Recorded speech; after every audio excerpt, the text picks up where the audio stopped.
হুজুর দেই তো আমনে করে, যখন যা পারি আমনে করে তো দিয়ে যাইতেছি। না না, আমি বেহেশতের টেন্ডার নিছি না, আমি নিজে দৌড়ের উপরে আছি। আব্দুল আজিজ ভাই নিলে নিতে, ভাই আমি না, আমি এই কামে নাই। আমি আই সপ্তাহে একদিন, উনি ডেলি থাকে, উনি নিলে দায়িত্ব নিতে হয়, ওনারে দিয়ে আপনি যদি মিলাইতেন পারেন। এটা চাচা আপনাদেরকে বলি, বাবাদেরকে বলি, আপনারা আলহামদুলিল্লাহ অনেক জেনারেল শিক্ষিত মানুষ আছেন, অনেক রিটায়ার্ড পার্সন আছেন, অনেক ব্যবসায়ী আছেন, মাশাআল্লাহ নিয়মিত নামাজ পড়েন, কিন্তু এই মানসিকতাটা কম যে এটা সহি করা। কোরআন শরীফ অশুদ্ধ, এবার রুকু সেজদা দেন, কিসের রুকু সেজদা দেন? আপনি কথাটা বুঝেন না কেন? এত ভাবে বলা না, উনি এটা বুঝতেই চায়। ওনার কথা হইলে আমি এটা ঠিক করতাম না, আমি এমনি করুম, আপনার ভাল লাগে না, আমার ভাল লাগে না। মালাকুল মউত আজরাইল রাসূলুল্লাহ সাল্লাল্লাহু আলাইহি ওয়াসাল্লামকে শুনাইছেন, ইয়া রাসূলুল্লাহ, কায়নাতের সমস্ত রূহ একটি থালার মধ্যে, একটি বড় প্লেটের মধ্যে যেভাবে তরকারি সাজানো থাকে, বাটি সাজানো থাকে নজরের সামনে, এই সৃষ্টির সমস্ত রূহ আমার সামনে এইভাবে সাজানো আছে, এবং আমি প্রত্যেক দিন কমপক্ষে 5 বার তাফসিরে আছে, আমি প্রতিটা রূহকে বলি, আমি কিন্তু তোমাকে নিয়ে আসবো, তুমি কিন্তু থাকবা না, মনে করাই দেয়। আর যখনই আল্লাহ তাআলা বলেন, আদেশ করেন, তো খাবারের সামনে লোকমা উঠাইতে যেমন প্রস্তুত খাবার 1 সেকেন্ডও দেরি হয় না, তার চাইতেও আগে আমি আল্লাহ তাআলার হুকুমে রূহকে তার দেহ থেকে বিচ্ছিন্ন করি। অতএব এটা খুব গুরুত্বপূর্ণ। আল্লাযী খালাকাল মাউতা ওয়াল হায়াতা, আল্লাহ তাআলা বলেন আমি মৃত্যু সৃষ্টি করি, আল্লাহই করেন, আল্লাহই জীবন সৃষ্টি করেন। আর এই উদ্দেশ্য হায়াতে বেঁচে থাকার, লিয়াবলুয়াকুম, তোমাদেরকে পরীক্ষা করছি। কোরআনুল কারীমের মধ্যে আছে, ইন্না জাআলনা মা আলাল আরদি যিনাতাল লাহা লিনাবলুয়াহুম আইয়ুহুম আহসানু আমালা, একরকম কথা সূরা কাহাফের মধ্যে আছে। নিশ্চয়ই আমি আল্লাহ এই গোটা জমিনের সব কিছু সৌন্দর্যের উপকরণ হিসাবে সৌন্দর্যময় করে আমি বানিয়েছি। কেন? আল্লাহ তাআলা বলে লিনাবলুয়াহুম, আমার বান্দাদেরকে পরীক্ষা করার জন্য। তুমিও পরীক্ষার জন্য, এই সৃষ্টির সবটাও পরীক্ষার জন্য। আমি দেখছি যে আমি গোটা জগৎ সাজাইছি, তুমি আমার কথা মনে করো কিনা, আমার হুকুম পালন করো কিনা। নারীর সৌন্দর্য আমার দেওয়া, সন্তানের সৌন্দর্য আমার দেওয়া, এই সৃষ্টির সব সৌন্দর্য আমার দেওয়া। তো যার দেওয়া তাকে যদি মনেই না থাকে, এই অকৃতজ্ঞতা, এটা তো কারো কাছেই প্রশংসনীয় না। বাস্তবতা তো আসলেই এটা, আমি কিংবা আপনি সবার জন্য অকৃতজ্ঞতা কোন যুগে, কোন সমাজে, কোন ব্যক্তি গোষ্ঠীর কাছেই পছন্দনীয় না। অকৃতজ্ঞতা এটা তো কোনোভাবেই নাশুকরি, কাম্য না। তাহলে আল্লাহ তাআলার অকৃতজ্ঞতা, আল্লাহ তাআলার নাশুকরি, এটা তো কোনোভাবেই আসলে একজন সুস্থ স্বাভাবিক মানুষের জন্য কাম্য হতে পারে না, কোনোভাবেই না। কিন্তু সবাই আমরা কৃতজ্ঞতা অন্য ক্ষেত্রে যেটুকু বুঝি, মনে রাখি, অথবা কৃতজ্ঞতা প্রকাশ করি, আমরা আমাদের রবের কৃতজ্ঞতার ক্ষেত্রে অনেক বেশি অবহেলা করি। একটা বাচ্চা একটা চিপস কেউ দিলে বাবা মা শিখায় দেয়, আঙ্কেলকে থ্যাংক ইউ বলো, ধন্যবাদ দাও। 10 টাকার একটা চিপস যিনি দিচ্ছেন, তাকে আপনি শিখাই দিলেন, তাকে থ্যাংক ইউ দাও, ধন্যবাদ জানাও। তাহলে এই হায়াত যিনি দিলেন, এমন সুন্দর ফুটফুটে বাচ্চা যিনি দিলেন, সেই রবের কৃতজ্ঞতা কি আদায় করে? সেই মালিকের কৃতজ্ঞতা কি আদায় করলেন?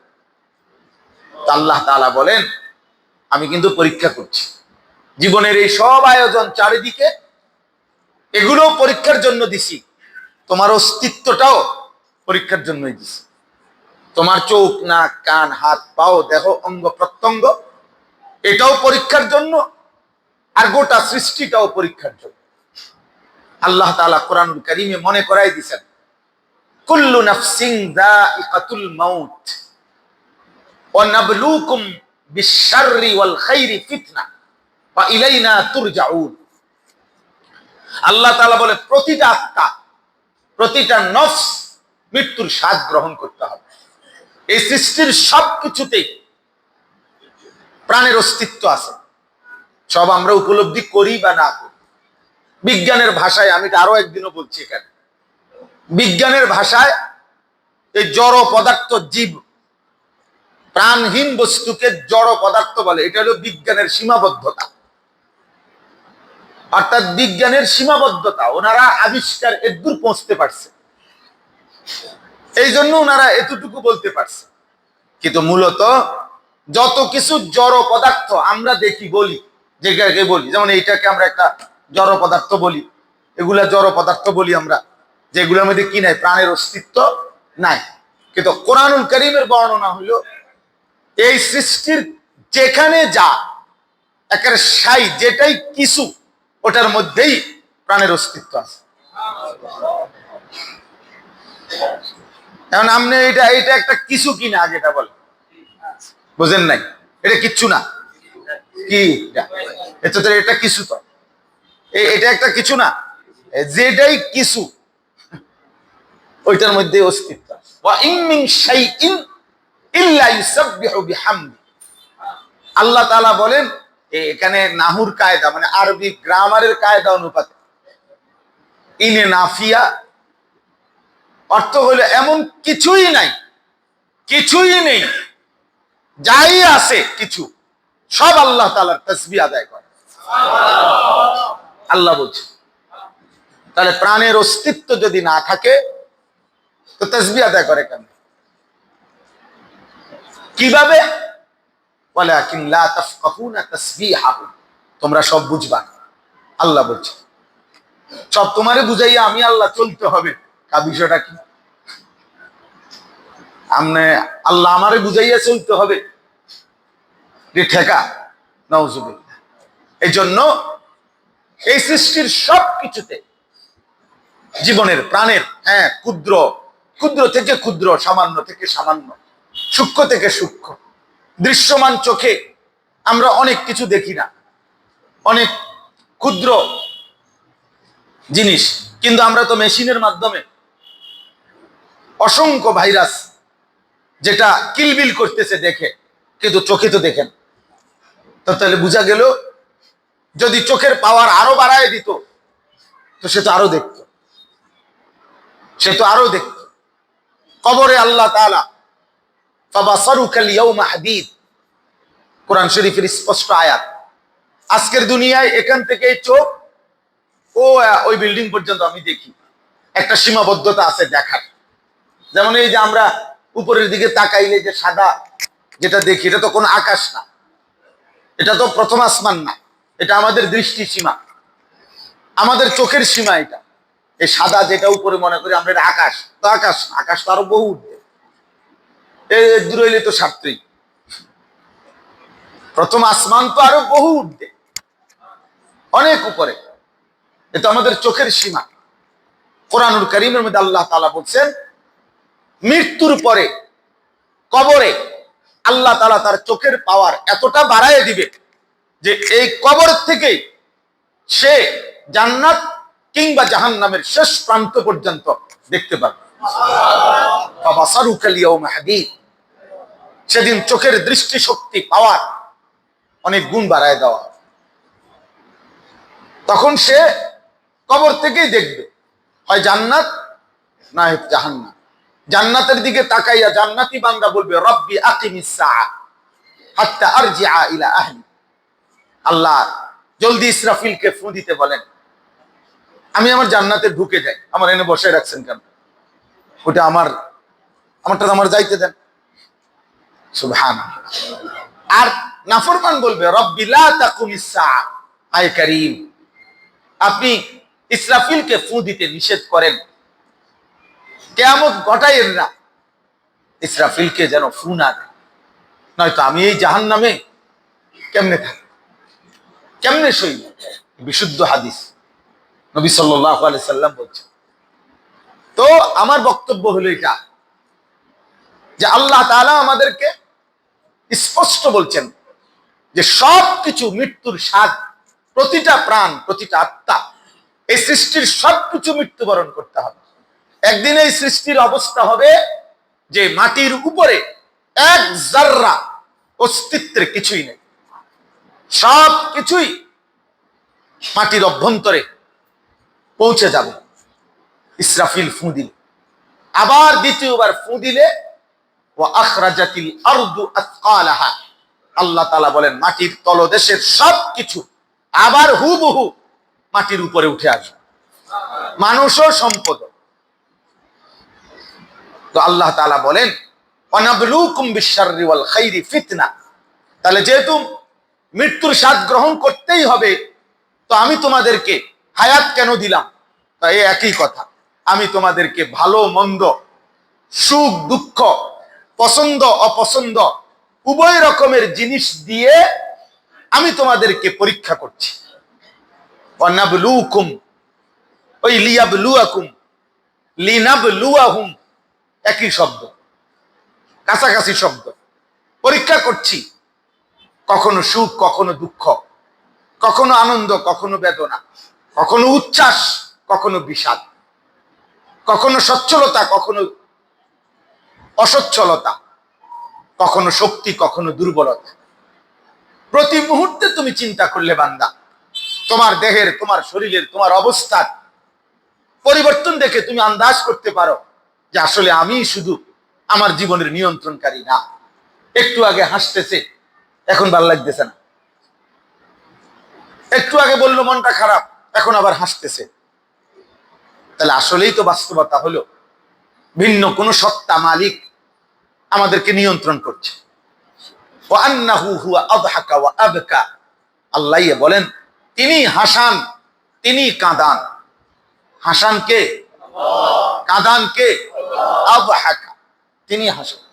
মুখের হাসি আল্লাহর দান, চোখের কান্না আল্লাহর দান। কান্না যদি এত পানি, এটা যদি বিষয়টা এমনই হইতো আমাদের নিজের তৈরি, তো তাহলে এত চোখের পানি কই থাকে? হাসিটা কই থাকে? মানুষ যে হাসে, তো হাসি এটা থাকে কই? কেমনে হাসে? মালিক চাইলেই হাসে, মালিক চাইলেই কাঁদে।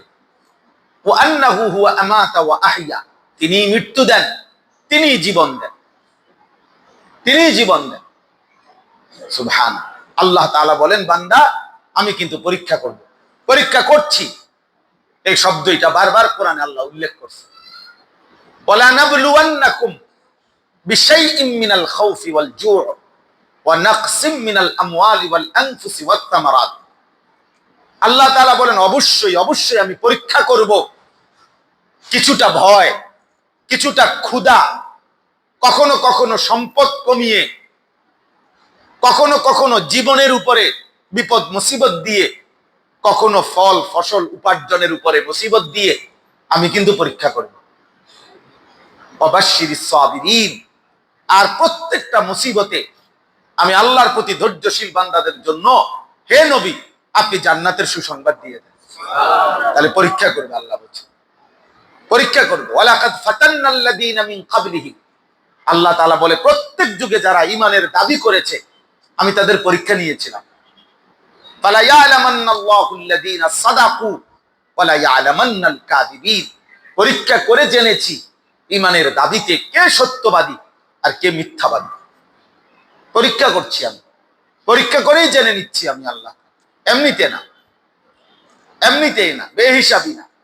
তাহলে আমাদেরকে আল্লাহ তাআলা যাকে যেটুকু হায়াত দিছেন, এই রাত, এই দিন, এই সকাল, এই দুপুর, এই রোদ, এই বৃষ্টি, এই আলো, এই অন্ধকার, এই শনিবার রবিবার সোমবার, আমাদের এই হায়াত, আমাদের এই ঘন্টা মিনিট সেকেন্ড পরীক্ষা। পরীক্ষা, আমাদের পরীক্ষার মূলধন, আমাদের পুঁজি, আমাদের হায়াত।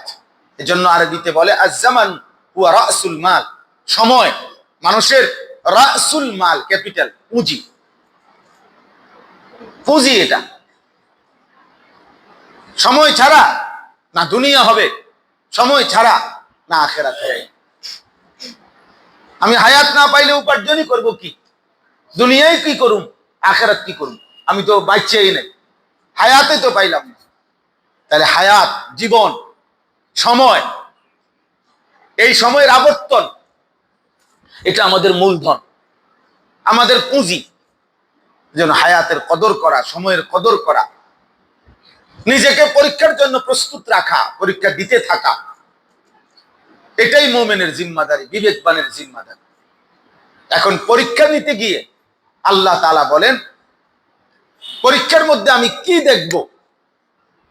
আইয়ুকুম আহসানু আমালা, যার যেদ্দুর ভাল লাগে, যার যেদ্দুর মন চায় এদ্দুর আমল করবা, না না, বরং প্রতিটি আমল সর্বোচ্চ সুন্দর কিভাবে হবে, কতটুকু সর্বোচ্চ সুন্দর করছো কিনা, এই পরীক্ষা করছে।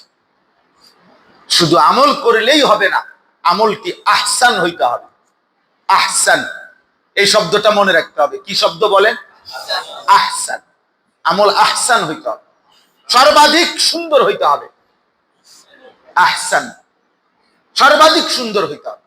প্রতিনিয়ত প্রাণান্তকর তোমাকে আরো সুন্দর করার চেষ্টা অব্যাহত রাখতে হবে। দাদা কইছে বাইনতাম দান, বাইনতে আসি উদা দান।